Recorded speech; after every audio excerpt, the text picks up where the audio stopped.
Good afternoon, everybody. My name is Lynn Drake. I'm with Compass Commercial, and today my guest is Cathy Dedecker. How are you, Cathy?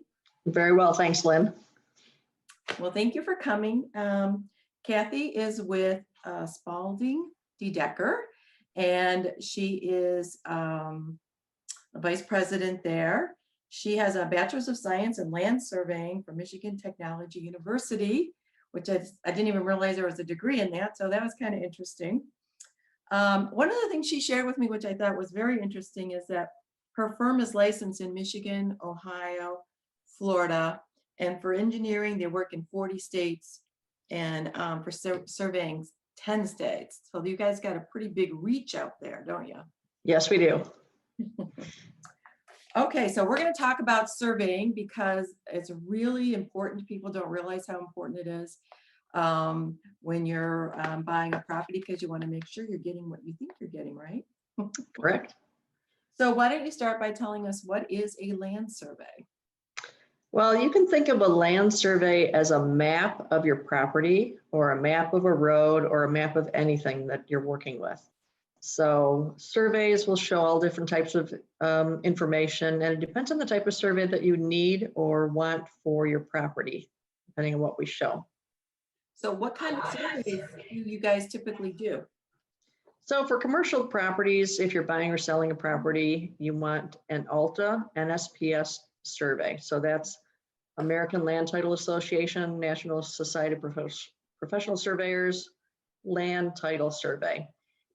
And what that shows is the property boundaries, or the property, and typically your building. And then what's really different about an alta survey is it shows easements as well.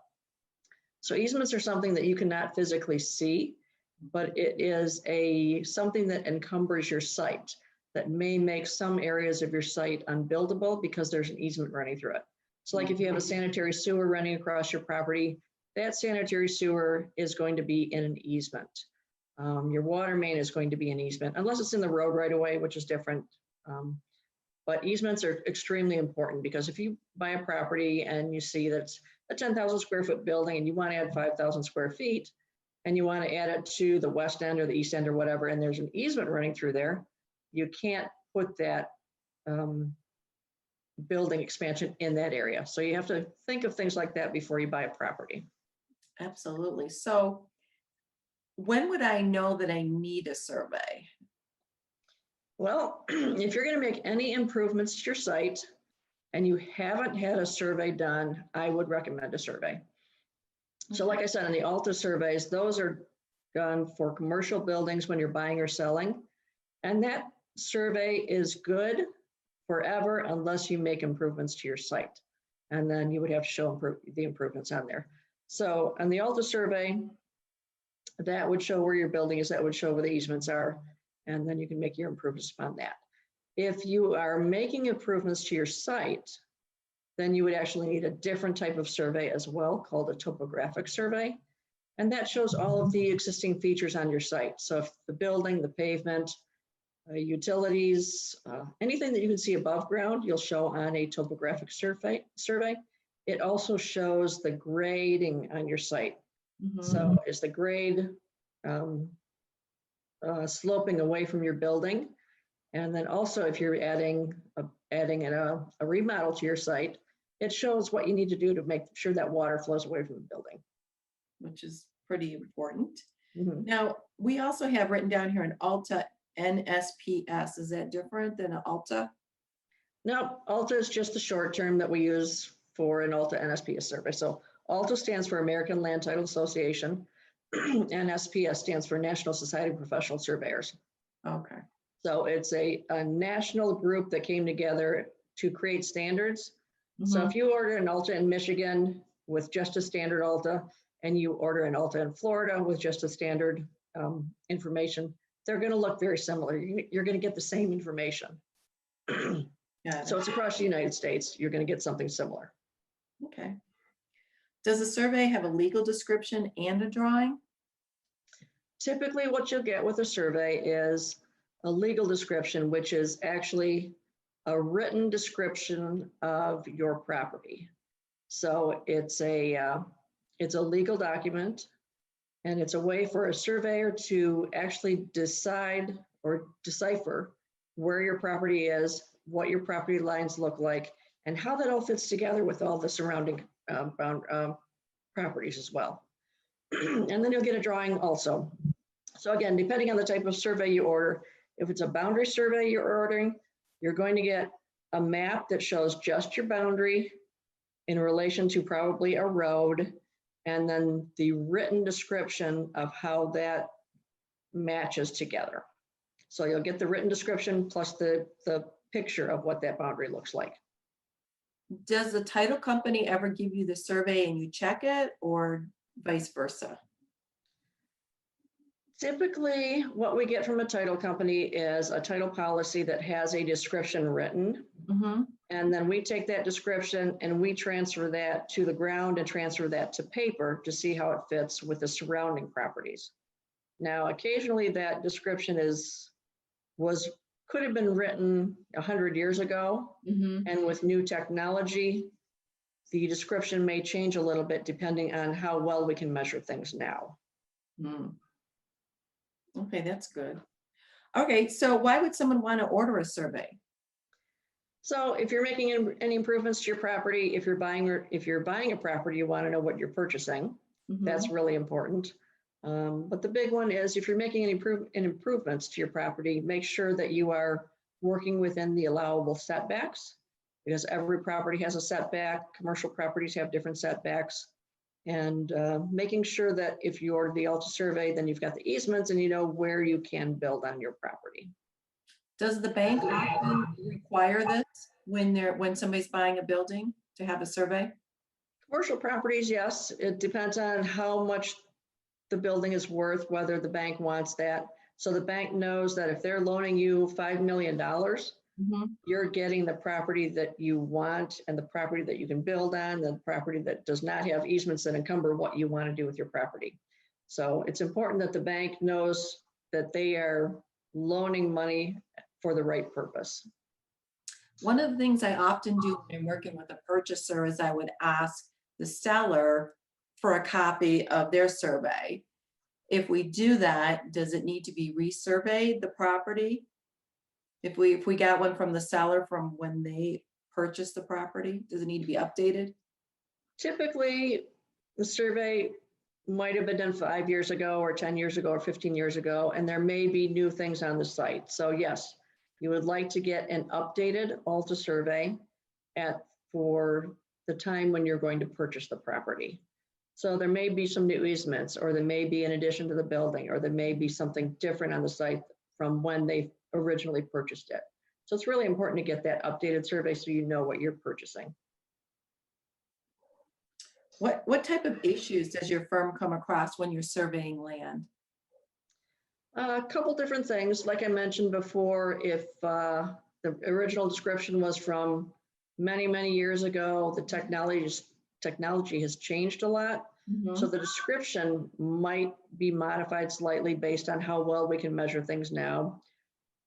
If you're in a residential area, fence lines don't always mean those are the property lines. And Right. sometimes descriptions don't match. So one neighbor's description abutting the next neighbor's description may not match exactly on the ground. There might be an overlap in the description, or there might be a gap, Mm-hmm. meaning that that line doesn't coincide. So you have to figure out how to fix that gap. And that's a legal issue. What we do as surveyors is we create the information, descriptions, and then we leave it in the hands of the attorneys to figure out the legal side of things. Mm-hmm.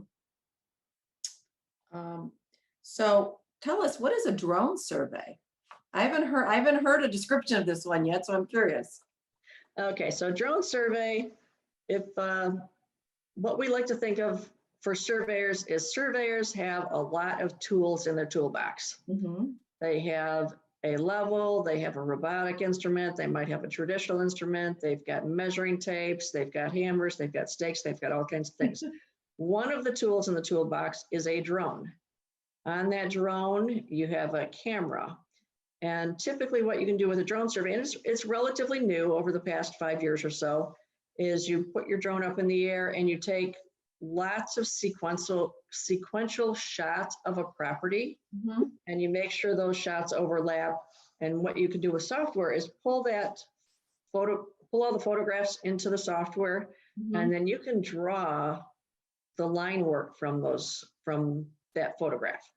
Wow. So if you look at Google Earth, that's a low resolution photograph. But if you look at a drone, you're going to have a really low picture with really high resolution where you can pick off the trees, the line work, the houses, the outlines of things, and you can draw from that photograph very accurately based on how well you put those photographs together with your control on the ground. Well, that's interesting. And so what is an aerial mapping? So aerial mapping is very similar to drone mapping, but you would use that on much larger parcels. So maybe you've got a 5-acre parcel or 10 or 20 or 30 or 160-acre parcel, and you would use an airplane, and the airplane has some really high-tech cameras in it. And you would take photographs at about 400 feet above the ground in sequence. So it's the same thing. You take a lot of photographs in sequence, and then on the ground, the surveyor determines where control would be, and then they tie that control to those photographs so that the photographs are all matched together in real coordinates, if you will. So from those maps or from those photographs, you can draw the line work, you can pull the grade work off of that. So it's a really useful tool on the larger sites, especially if they're very large. Like if you have schools that you want to work on, it's much easier to pull the information from an aerial map than it is to measure every single corner on the building. Now, the next tool that we didn't mention was 3D laser scanning. And 3D laser scanning is somewhat similar to an aerial map or a drone map, where you take a scanner, and it's useful for buildings where you get all of the information on a building, and it's you get millions of points, but you take that information, you bring it back to the office, and then the drafting side is a little bit more intense. But in the field side of things, the laser shoots out information and captures photographs, and then captures 3-dimensional points. So it's really interesting what they can do with that now. So is laser then is it 3D? The laser scanning is 3-dimensional. Okay. So you're going to get the faces of buildings. You're going to get the ground as well. You're going to get the roofs, the soffits, everything. Anything that you can see with a scanner, you're going to pull that information into your data set. Oh, that's interesting. Any other kind of surveys that the audience might like to know about? The other tool in our toolbox is GPS, which has been around for many, many years, but you can use GPS fairly quickly on a lot of things that you couldn't do before. But GPS, you can work a half a mile from where your base station is, or a mile from your base station, as opposed to a conventional survey where you can only see line of sight between the instrument and the person. So that's a big difference there, but you can do a lot of the same things with it. Wow, that's interesting. All these technology things are changing us, aren't they? Yes. Technology is changing us constantly. Anything else you'd like to share with us before we wrap up? Well, I guess just that surveyors have a lot of tools in their toolbox, and lots of surveyors have different niches where they are very good at things. I mean, all surveyors are good at topographic surveys and boundaries, but when it comes to 3D laser scanning or drone mapping or aerial mapping or construction staking, where it's a really tight tolerance thing, you need to get the right surveyor to do the job for you. Not everybody can do those specialties. Right. Thank you. Well, Cathy, if somebody would like to hire your organization, share with us how they should contact you. Sure. You can contact us by phone, 800-598-1600.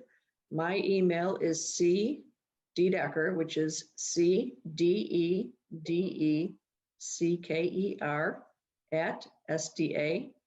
@SDA-ENG.com. And our website is www.sda-eng.com. Well, I appreciate you getting here today. We ran into a little technical difficulty, but yet here we are, and we were able to get it all finished. So I really appreciate your time today. Thank you so much. Well, thank you, Lynn.